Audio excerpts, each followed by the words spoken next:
Good morning, everybody, and welcome back to the Weekly Leak. As always, I'm John Burwell. I'm Logan Snyder. Today, we're going to be talking about one of the biggest calls we get, right? And that's a water heater failing. And today, we want to talk a little bit about why it fails, why it happens, what you can do to prevent it, things to look out for, all of that, right? So let's get into it, Logan. Let's do it. Okay, so in your professional opinion, Logan, what would you say is the number one cause for water heater failure? Number one cause, especially out here in Colorado, you're going to be looking at sediment, right? So you're going to get a lot of hard minerals that settle down at the bottom of your water heater. It's going to create a big barrier between the burner and the actual water. So that sediment is the main reason. That and high pressure. High pressure does have a big impact on causing that sediment and expediting that process as well. So in your professional opinion, Logan, what can you do to prevent that sediment from building up? It's pretty simple. Flushing it, right? So flush your water heater every year. If you do it every year, basically what flushing means is emptying it full of water and filling it back up. And so flushing it out, getting those minerals and that sediment out of there, pushing it out of the bottom of the tank and refilling it with more fresh water. Okay. Yearly. Yearly? Yearly. Yeah. If you want to actually benefit your water heater and impact the longevity of it, it's yearly. You know, I've heard, every other year, 4 or 5 years, and I'll have a really nice unit. Right. But if you do it yearly, you don't have to worry about it, and it'll maintain itself and stay clean. Well, there's so much subject to change, right? Logan's talking about the sediment buildup in the water heater, but there's so many other factors that contribute to that. Water quality being the biggest one. You know, I may live down south, Logan may live up north, and our water quality could be completely different. 100%. So your water heater may collect sediment much faster than mine will, right? Depending on our water quality. As far as a water heater being full of sediment, you know, I've opened up my drain valve on my water heater and it's gotten clogged up before. What can I do to either rectify that situation? You know, me flushing it, if I flush it regularly, will that help prevent that? Yes and no. The simple answer is called a full port drain valve. So that's not something that comes standard on any water heater that I know of. It's something that you would have to put in, but that is the answer for it. Well, the difference between what comes on a normal water heater, so ones from Home Depot, your most accessible ones are going to be a plastic drain valve that functions like a gate valve. So it has something that opens and then closes, and there's something in between that stays in there. So that's what sediment can catch on and get stuck into, and that's why it won't drain out. Or a full port valve is it's basically in another video I mentioned ball valves versus gate valves. It's a ball valve is essentially what a full port drain valve is. So it opens all the way, so no sediment can get stuck in, and it comes out.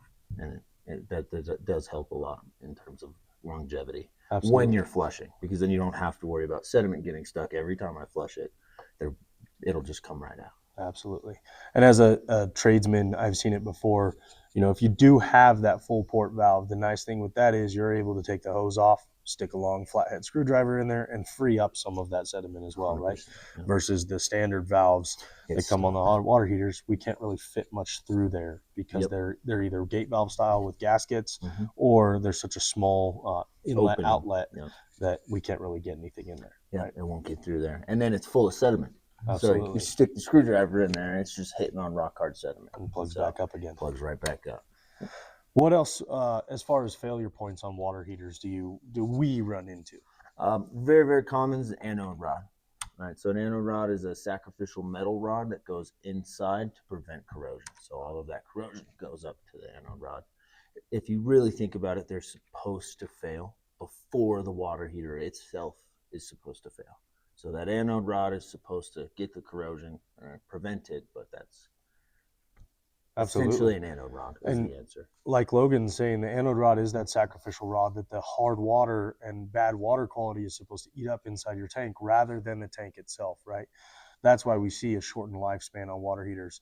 A lot of people don't know that you're supposed to flush the water heater regularly. A lot of people also don't know that you're supposed to change out that anode rod on a regular basis, because once that is diminished, then the hard water deposits and all of that move on to what? The tank. They start eating the tank, and then that shortens the lifespan.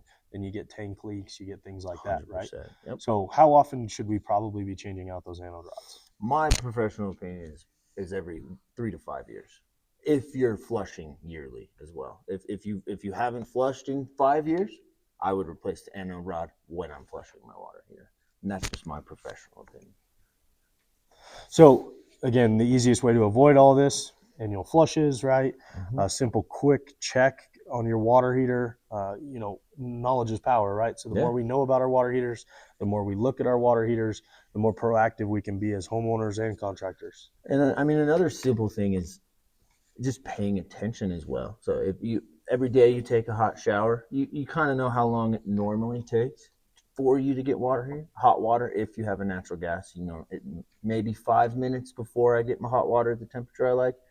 If in a week your next shower that you take, it takes 9 minutes now or 10 minutes to heat up to the temp, that's kind of a sign as well that you might have some sediment building up, and it might be time to flush it or take a peek at that anode rod. It's not quick enough that you're used to getting the hot water. You don't have as much as you're used to having. Sometimes it's as simple as just noticing the water that you're showering in. Yeah, absolutely. As well as another trigger point, if you will, would be a weird smell coming from your water lines, on your faucets, your showers. If you're starting to get a sulfuric, rotten egg smell, that's usually a good indicator that your anode rod needs to be replaced. Going. Right? And you should flush that water heater at the same time. Means it has done its job well. Exactly. So what's the typical lifespan for a water heater here in Colorado? In Colorado, I'd say 8 to 10 years old. Because of the quality of our water and how hard it is out here. 8 to 10 years is your average lifespan on a natural gas or an electric water heater. Gotcha. So if I'm a homeowner, if I'm getting close to that 8-10 year mark, I would probably start planning ahead, because your water heater potentially is not far off from failing. Plan ahead and be ready for that scenario, right? And if you know your water heater's 10 plus years old and it is leaking, it stops working, something's wrong, there's not too much looking forward to be able to repair that. Its replacement is where you're better off, 100%. Absolutely. 100%. And here at Mr. Ritter, we offer free service calls, free estimates. So we'll come out and we'll take a look at your water heater for free. Just a peace of mind, no cost to you. Give us a call today. That's it for today's episode of the Weekly Leak. Logan, thank you for joining me, and we'll see you again next week. It's a pleasure every time. Thank you. Take care.